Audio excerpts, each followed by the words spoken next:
Rénover, protéger le patrimoine. La galerie des glaces du château de Versailles est en réfection. Cette cure de jouvence nécessite dans un premier temps une étude extrêmement précise pour mesurer l'étendue des dégâts et des travaux à opérer.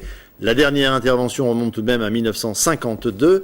À noter que la galerie restera ouverte même pendant les travaux qui vont tout de même durer 5 ans, pas moins. Gérard Dalmaz, Daniel Lévy, reportage. Avec le Grand Canal comme vue royale, la Galerie des Glaces, le Saint des Saints de Versailles. 3 millions de visiteurs par an. La Galerie des Glaces criait grâce, il lui fallait un coup de jeune. Les miroirs, 357, anciens en majorité, sont examinés pièce par pièce. Leur démontage révèle parfois une porte dérobée, encore dédicacée à Louis XIV. Longue de 73 mètres, cette splendeur est un ensemble cohérent d'éléments différents. Pour conserver l'harmonie de cet impressionnant décor de théâtre entièrement conçu par le peintre Lebrun, il fallait intervenir. Tous les trompe-l'œil doivent fonctionner les uns par rapport aux autres. Et c'est ce que nous sommes en train de perdre. Parce que des choses vieillissent plus vite que d'autres. Et en particulier, notre gros souci, il faut bien le dire, c'est l'état des toiles peintes, qui sont des supports complexes, qui ont mal vieilli, plus mal vieilli que les autres supports. Financé par l'entreprise Vinci, 12 millions d'euros, le chantier de restauration, 5 ans, débutera en janvier 2004 après cette expertise. L'étude préalable, constatant les dégâts, donc la nature des travaux.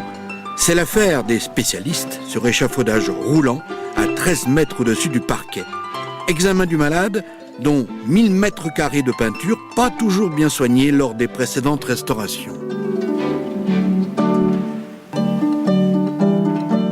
Alors je fais ce qu'on appelle une fenêtre d'intervention pour tester un petit peu et comprendre tous les types de matériaux que je trouve sur la couche colorée.